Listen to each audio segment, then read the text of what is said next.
నాకెంతో ఆనందంగా కూడా ఉంది. నేషనల్ హైవే పక్కనే పిఎస్ మెడికల్ కాలేజ్, ఎదురు పక్కనే మీరు చూస్తే కనకదాసు విగ్రహం కూడా చాలా బాగా వచ్చింది. లైవ్ ఉంది, చాలా బ్యూటిఫుల్ గా వచ్చింది.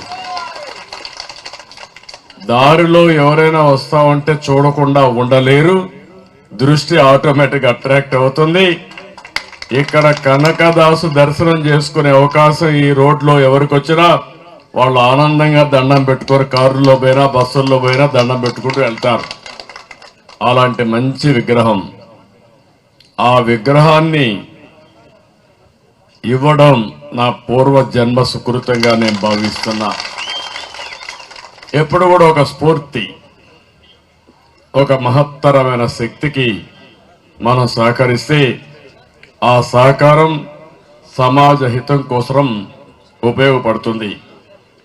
ఇక్కడ ఒకసారి చూస్తే ఆయన చరిత్ర, ఆయన పుట్టింది ఎప్పుడు 1509లో పుట్టాడు. 1609 వరకు ఆ రోజుట్లోనే 100 రోజులు జీవించిన యుగ పురుషుడు కనకదాసు గారు.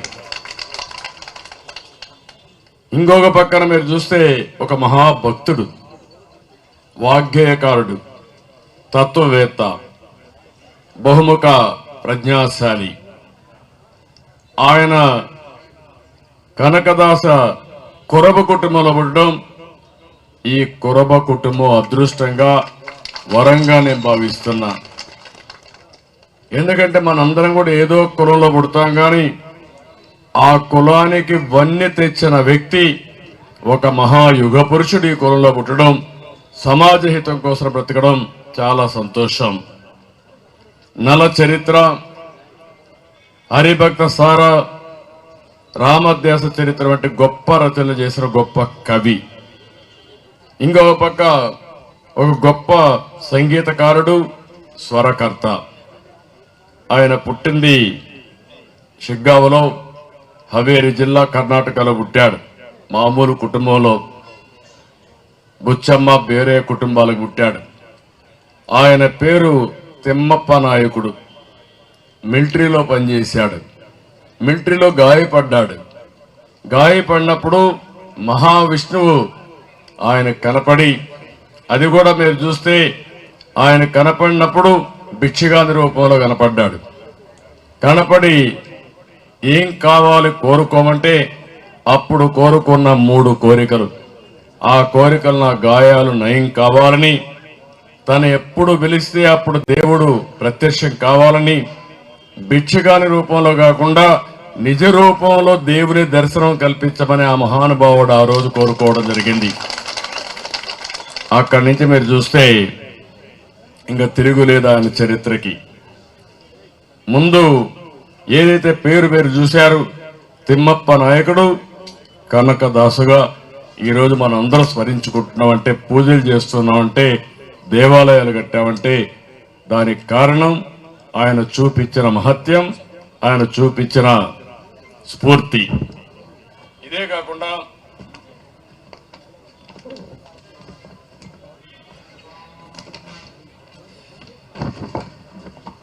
ఇంకొక పక్కన చూస్తే కొన్ని ఆ రోజుట్లోనే ఎంత నాలెడ్జ్ ఉందంటే, ఎంత చరిత్ర ఉందంటే, కుల వ్యవస్థ మీద రాజీ లేని పోరాటం చేశాడు. అలాంటి రాజీ లేని పోరాటం చేసి రామధ్యాన చరిత్రనందు వర్గ వ్యవస్థ మీద చాలా చక్కని ఉదాహరణ ఇచ్చాడు. ఆయన చెప్పింది రాగి ధాన్యం, బియ్యం ధాన్యం ఏది గొప్పదని ఒక సందేహం వచ్చింది. అప్పుడు ఆయన ఒక సూచన ఇచ్చాడు. ఈ రెండు ఒక 3 నెలలు ఒక పాత్రలో పెట్టి మీరు టెస్ట్ చేయండి, మీకే అర్థమవుతుందని. 3 నెలల తర్వాత చూస్తే రాగి అదే విధంగా ఒరిజినల్ గా ఉంది, బియ్యం మాత్రం తెల్లగా ఉండే బియ్యం రంగు మారిపోయింది. అంటే రాగే, బియ్యం బియ్యమే. అందుకే మనం చిన్నప్పుడంతా, ఇప్పుడు రోజులు మారిపోయినా కానీ అందరూ రాగి తినేవాళ్ళం. మా కుప్పం నియోజకవర్గం అయితే ఒకప్పుడు రాగే మెయిన్ ప్రధానమైన తిండి. అలాంటి చరిత్ర మళ్ళా అలాంటిది రావాలి. ఇంకో పక్క ఉడిపి సంఘటన ఇప్పుడే చెప్పాడు పారసారథి. దర్శనానికి పోయాడు. కృష్ణ భగవానుడు దర్శనానికి అలో చెయ్యలేదు. వెనక్కి వెళ్ళాడు. అక్కడి నుంచి దేవుని ప్రార్థించాడు. సాక్షాత్తు దేవుడే ఎనుదిరిగి కనకదాసుకు దర్శనం ఇచ్చాడు. అంటే అక్కడి నుంచి ఒక కిటికీ ఏర్పాటు చేసి కనకదాస కిటికీగా ఈరోజు ఉడిపి శ్రీకృష్ణ భగవాన్ టెంపుల్లో ఉందంటే అది మనందరికీ ఒక ఉదాహరణ, ఒక మహత్యానికి ఇది ఒక సాక్ష్యం. రెండో తిరుమల తిరుపతి దేవస్థానం. ఆయన భక్తుడు చివరి రోజుల్లో అక్కడే ఎక్కువ సమయం గడిపాడు. అక్కడికి వెళ్ళి దర్శనానికి వెళ్ళాడు. దర్శనానికి అలో చేయలా. అక్కడి నుంచి అదైనా పర్వాలేదు, ఆయన మీద తప్పుడు కేసులు పెట్టి జైల్లో పెట్టారు. అప్పుడు సాక్షాత్ వెంకటేశ్వర స్వామి ఆ మహంతి కలలో వచ్చి నా భక్తుడిని దర్శనం చేయించి క్షమాపణ చెప్పమనే పరిస్థితికి వచ్చారు. ఆ మహంతి పోయి ఆయన తీసుకొచ్చి దర్శనం చేయించాడు.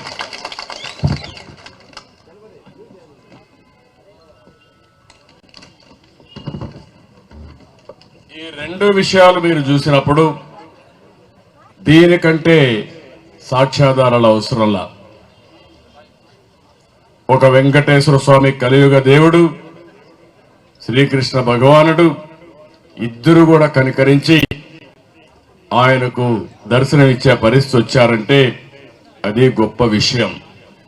కానీ ఈరోజు ఇక్కడంతా కురవ కులస్తులు సమావేశమయ్యాం.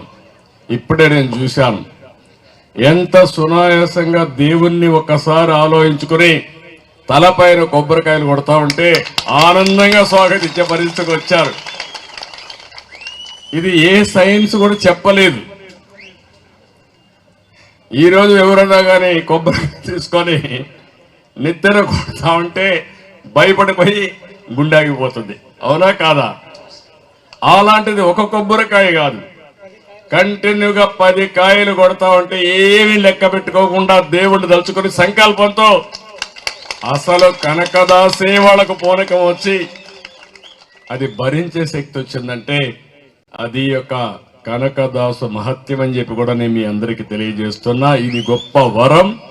అలాంటి వరాన్ని ఇచ్చినట్టు కనకదాసుని మనం అందరం కూడా స్మరించుకోవాలి. మీ దేవతలు కూడా మనం స్మరించుకోవాల్సిన అవసరం ఉంది.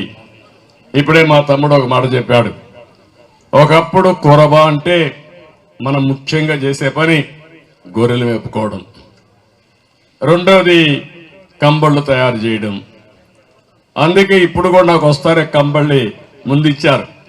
అంటే గుర్తుగా ఎప్పుడు కూడా ఒకటి గుర్తుపెట్టుకోవాలి, మనందరం మన నాగరికతను మరిచిపోతే మనం మనుషులం కాదు. అయితే మన నాగరికతను గుర్తుపెట్టుకుని భవిష్యత్తు కోసం ఆలోచించి ఈరోజు ముందుకు పోవాల్సిన అవసరం. అదే తమ్ముడు చెప్పాడు, ఐటీని నేను ప్రమోట్ చేస్తే ఈరోజు కురబ కులస్తుల్లో కూడా చాలా మంది ఐటీ చేసుకుని ప్రపంచంలోనే బ్రహ్మాండంగా డబ్బులు సంపాదించే పరిస్థితికి వచ్చారో అది నేను ఈ కులస్తులందరికీ ఒకరికి కాదు, ఈరోజు మొత్తం తెలుగు జాతికి నేను ఇచ్చినటువంటి పెద్ద వెపనది. నాలెడ్జ్ ఎకానమీలో ఇన్ఫర్మేషన్ టెక్నాలజీ అనేది ఇప్పుడు మిమ్మల్ని చూస్తున్నా. సెల్ ఫోన్ పెట్టుకుని మా చెల్లెమ్మలైతే శుభ్రంగా నా మీటింగ్ మొత్తం రికార్డ్ చేస్తున్నారు, లైవ్ కూడా బ్రాడ్కాస్ట్ చేస్తున్నారు. అవసరం ఇంట్లో కూర్చున్న వాళ్ళ కుటుంబ సభ్యులకి, స్నేహితులకి లైవ్ కూడా బ్రాడ్కాస్ట్ చేసే పరిస్థితికి వస్తున్నారు. టెక్నాలజీ అంత పవర్ఫుల్ గా తయారయ్యే పరిస్థితికి వచ్చింది. అయితే ఇక్కడికి వచ్చినప్పుడు నేను ఒకటే మీ అందరినీ కోరుతున్నా, ఈరోజు ఇక్కడ 1 ఎకరా 7 సెంట్లు భూమి ఇచ్చాం, 50 లక్షల రూపాయలు ఆర్థిక సహాయం చేశాం. కానీ దుర్మార్గం ఏంటంటే ఈ ప్రభుత్వం వచ్చి 5 ఏళ్లు అయిపోతా ఉంది, సినిమా కూడా అయిపోయింది, రేపు ఎల్లుండి ఇంటికి పోతున్నారు. ఇప్పుడు కూడా దాన్ని పూర్తి చేయాలనే ఆలోచన లేకపోతే ఇక్కడ కురబ సంఘం బిల్డింగ్ కట్టలేడు కానీ 3 రాజధానులు కడతారంటే మీరు నమ్మతారా అని మిమ్మల్ని అడుగుతున్నా. అంటే మాటలు కోటలు దాటుతున్నాయి, చేష్టలు మాత్రం గడపే దాటడంలా. ఇతను పెద్ద హీరోగా పెద్దిరెడ్డి ఎవరు అంటున్నాడు ఆ తమ్ముడు, ఇటే పోతా ఉంటాడు, ఈ దారిలోనే పోతా ఉంటాడు.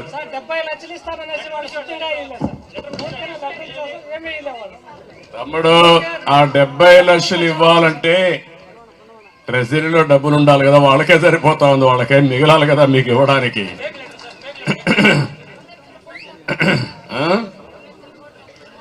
అది కూడా నువ్వు ఎవరు కట్టాలి? మనమే కట్టాలి కదా. ఈ పెద్దవాళ్ళకంటే మీ మీద ఎక్కువ భారం పడుతుంది, ఎక్కువ రోజులు బతుకుతారు కాబట్టి ఎక్కువ రోజులు పనులు కట్టాలి, మీరే కట్టాలా, అప్పు మీరే తీర్చాలి.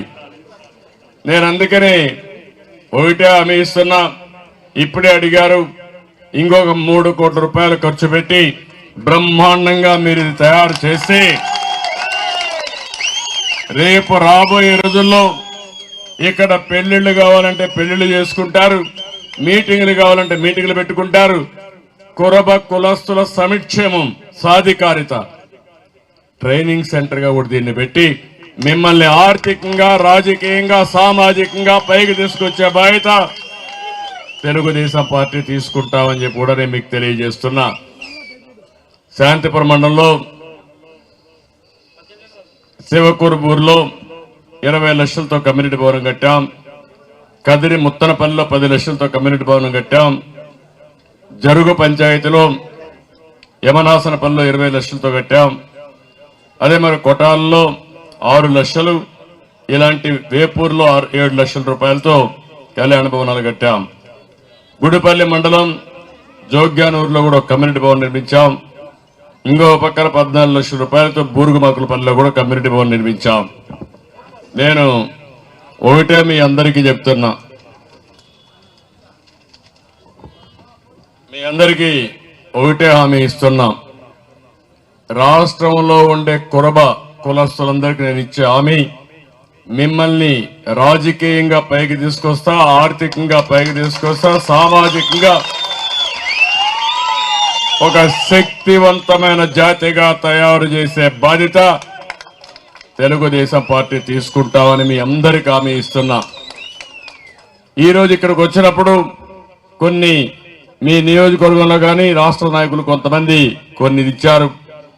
భవిష్యత్తులో కనకదాసుకి అదే మరి వెంకటేశ్వర స్వామికి అవినాభావ సంబంధం ఉంది కాబట్టి ఒక టీటీడీ బోర్డు మెంబర్ కూడా ఏమన్నారు, ఒకప్పుడైతే పార్సారథి గారు కూడా పనిచేశారు, మళ్ళీ ఒక బోర్డు మెంబర్ గా నామినేట్ చేస్తామని చెప్పి కూడా మీకు తెలియజేస్తున్నా.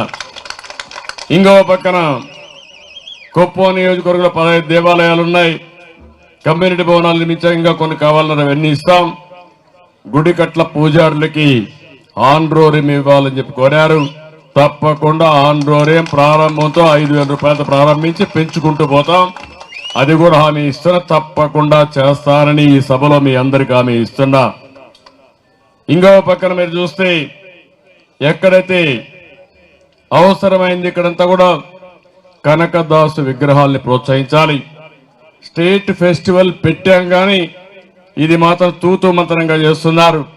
అట్లా కాకుండా కులస్తులందరికీ స్ఫూర్తినిచ్చే విధంగా కనకదాసు జన్మదినాన్ని స్టేట్ ఫంక్షన్ గా నిర్వహిస్తాం, పెద్ద ఎత్తున నిర్వహిస్తామని చెప్పి కూడా మీకు తెలియజేస్తున్నా.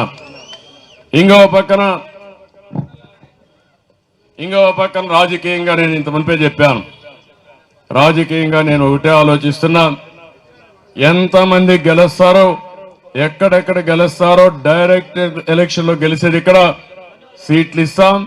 ఒకవేళ డైరెక్ట్ ఎలక్షన్ లో గెలవని ప్రాంతాల్లో ఎమ్మెల్సీలుగా ఇచ్చి ప్రజాప్రతినిధులుగా మీరు అసెంబ్లీలో, కౌన్సిల్లో ఎంటర్ అయ్యే పరిస్థితి తీసుకొస్తామని చెప్పి కూడా నేను మీకు తెలియజేస్తున్నా. ఇవే కాకుండా దీనికి కార్పొరేషన్ పెట్టారు, ₹1 డబ్బులు పెట్టలేదు. నేను అడుగుతున్నా, ఎవరికైనా గొర్రెల కాపర్లకు కానీ ₹1 రుణం ఇచ్చారా? ఈ 5 ఏళ్లలో ఒక్క పైసా కూడా రుణం ఇవ్వలేదు. అంటే దేనికోసం ఆ కార్పొరేషన్ అడుగుతున్నా. నేను ఆ రోజు మీ అందరికీ ఈ గొర్రెల పెంపకానికి మనం ఇచ్చాం. ఒక పక్క పిల్లల్ని బాగా చదివించి ఐటీ ప్రొఫెషనల్ గా తయారు చేసి ఉన్నతమైన విద్యావంతులుగా చేసే బాధ్యత నేను తీసుకుంటా. ఇంకో పక్క గ్రామాల్లో ఉండే మీకు ఆధునీకరణ నేర్పించి గొర్రెల పెంపడం కూడా ఒకప్పుడు నేను చూసేవాడిని. మహబూబ్ నగర్ గొర్రెలు కొన్ని సీజన్లో రాష్ట్రం అంతా తిరిగేటివి. ఇప్పుడు కూడా చాలా మంది మీరు తెల్లవారి నిద్ర లేస్తే గొర్రెలు మేపుకోవాలంటే మీకు ఏమీ పట్టించుకోకుండా ఎండని లేకుండా వానని లేకుండా ఆ గొర్రెలు ఎక్కడికి పోతే అక్కడ చేసి మేపే పరిస్థితికి వచ్చారు. నేను ఆ రోజుట్లోనే మీరు చూస్తే చెరువు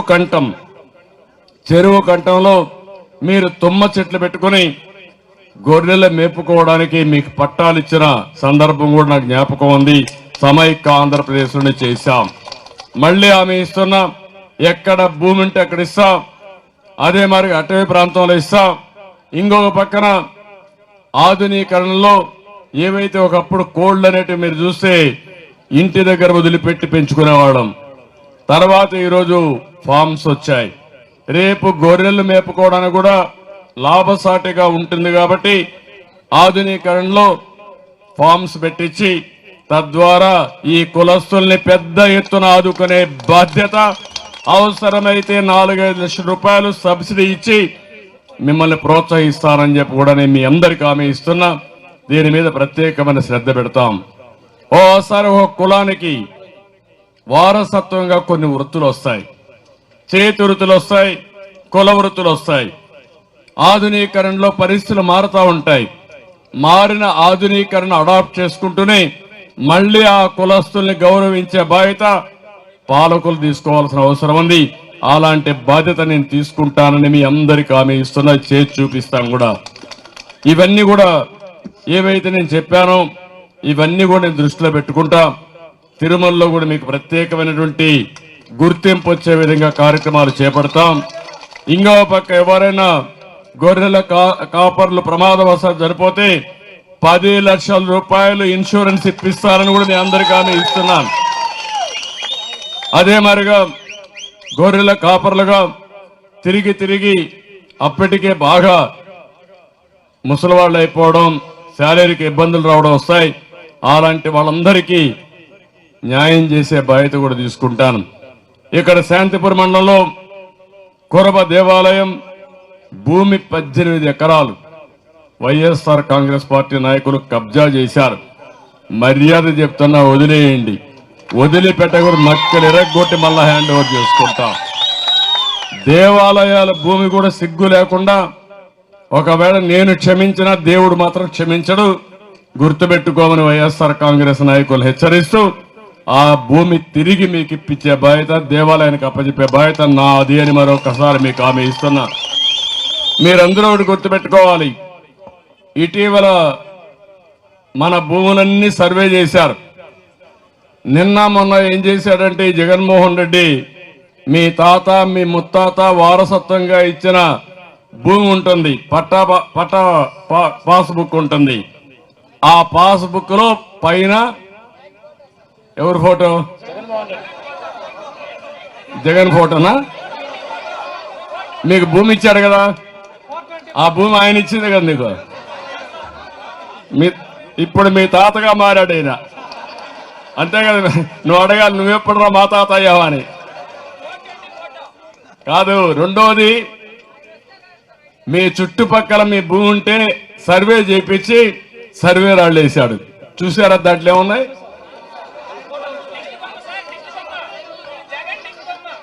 ఏం వేశారు? ఆయన దిష్టి బొమ్మ వేశారు. ఈడితో ఆగల ఆశ. రేపేం చేయబోతున్నా అంటే, మీ ఆస్తి ఎవరు ఇప్పుడు కష్టపడేనంటే విలేజ్ లో రెవెన్యూ ఆఫీసర్ ఉంటాడు, మండలంలో ఎంఆర్ఓ ఉంటాడు. రేపు ఆయన కొంతమంది నామినేట్ చేస్తాడంట. నామినేట్ చేసి వాళ్ళు లెక్కలు రాస్తారంట. వాడు లెక్క మార్చేస్తే మీకు లెక్క లేదు, ఇంకా మీది అయిపోయింది మీ భూమి. ఇది ప్రమాదమైన యాక్ట్. ఇది మామూలు చట్టం కాదు. అంటే వాళ్ళు ఏది రాస్తే అదే చట్టం. ఒకప్పుడు బ్రిటిష్ వాళ్ళు ఉండేవాళ్ళు, వాళ్ళు చాలా పర్ఫెక్ట్ గా రికార్డులు మెయింటైన్ చేశారు. జమాబందీ పెట్టేవాళ్ళు. మీకు చాలా మంది కుర్రోళ్ళకి తెలియదు, ఇప్పుడు ఉండేవాళ్ళకి. మేము చిన్నప్పుడు చూసాం, పెద్దవాళ్ళకి ఐడియా ఉంటుంది. అప్పుడు జమాబందీ పెట్టి సంవత్సరం ఒక్క రోజున మన ఊర్లో కరణం మున్సిప్ ఉండేవాళ్ళు. వాళ్ళ లెక్కలన్నీ రాసి ఆడిట్ చేపించి ఎంఆర్ఓ స్టాంప్ వేసి ఈ భూమి నీదేనని శిస్తు కట్టించుకునేవాళ్ళు. అది ఆ రోజు పద్ధతి. తర్వాత ఎన్టీ రామారావు గారు వచ్చారు. దేవుడిచ్చిన భూమి నువ్విచ్చావా అని బ్రిటిష్ వాళ్ళు మీరు ఇవ్వలేదు, ఇది నాది, మా తాత మా ముత్తాతలు తనని వచ్చింది కాబట్టి నా భూమికి శిస్తు కట్టను అని భూమి శిస్తు రద్దు చేసిన మహాయుగ పురుషుడు నందమూరి తారక రామారావు గారు. అలాంటి పాస్బుక్ ఇచ్చి మేమందరం దాన్ని ప్రోత్సహిస్తే ఈ సైకో జగన్ వచ్చి దాని మీద ఫోటో వేసుకోవడమే కాకుండా ఇప్పుడు మీ లెక్కలు ఆయన చేతుల్లో పెట్టుకుని ఓటేయకపోతే భూమి లాక్కుంటానంటాడు, లేకపోతే మా మాట వినకపోతే మీ భూమి వేరే వాళ్ళ పేరుతో రాసిస్తామంటారు. ఊర్లో కూడా తప్పుడు విధానాలు చేస్తారు. భవిష్యత్తులో మీరు ఒకటే గుర్తుపెట్టుకోండి, మీ ఆస్తి కూడా మీది కాకుండా చేసే కుట్రలు కుతంత్రాలు జరుగుతున్నాయి. దీనికి ఒకటే మార్గం. ఏంటి ఆ మార్గం? ఏంటి మార్గం? అదొకటే. కనకదాస్ సాక్షిగా మీరు ఆలోచించుకుని మీ భవిష్యత్తు కోసం, మీ పిల్లల భవిష్యత్తు కోసం ఆలోచించండి. భయపడితే బానిసలైపోతాం. తిరుగుబాటు చేస్తే విజయం మందే, ఏం అనుమానం అవసరంలా. అందుకే నేను కోరుతున్నా, వెనుకబడిన వర్గాల పార్టీ తెలుగుదేశం పార్టీ, అందుకే నిన్న రిలీజ్ చేశాం జై హో బీసీ. అందులో ప్రధాన పాత్ర కొరబ ఉంటుందని మరొకసారి మీ అందరికీ హామీ ఇస్తున్నా. నిధులు పెడతాం, ప్రత్యేక బడ్జెట్ తీసుకొస్తాం, ప్రత్యేక ఫోకస్ పెడతాం. తెలుగుదేశం పార్టీని 42 సంవత్సరాలుగా మోసిన బీసీ కులస్తుల్ని, కురబ కులస్తుల్ని పూర్తిగా ఆదుకునే బాధ్యత తెలుగుదేశం పార్టీదని మరొక్కసారి మీ అందరికీ తెలియజేసుకుంటూ, ఈరోజు కనకదాసు విగ్రహం ఇక్కడ ప్రతిష్ఠించడం, దానికి నేను డొనేట్ చేయడం నా పూర్వజన్మ సుకృతం, నా అదృష్టంగా నేను భావిస్తూ మరొక్కసారి ఈ కార్యక్రమానికి వచ్చిన మిమ్మల్ని అందరినీ పేరు పేరున మనస్ఫూర్తిగా అభినందిస్తున్నా. ఇది ఒక స్ఫూర్తి. ఈ స్ఫూర్తిని ముందుకు తీసుకుపోయే కార్యక్రమంలో అందరూ ఉండాల్సిందిగా మరొక్కసారి ప్రార్థిస్తూ అందరికీ నమస్కారాలు.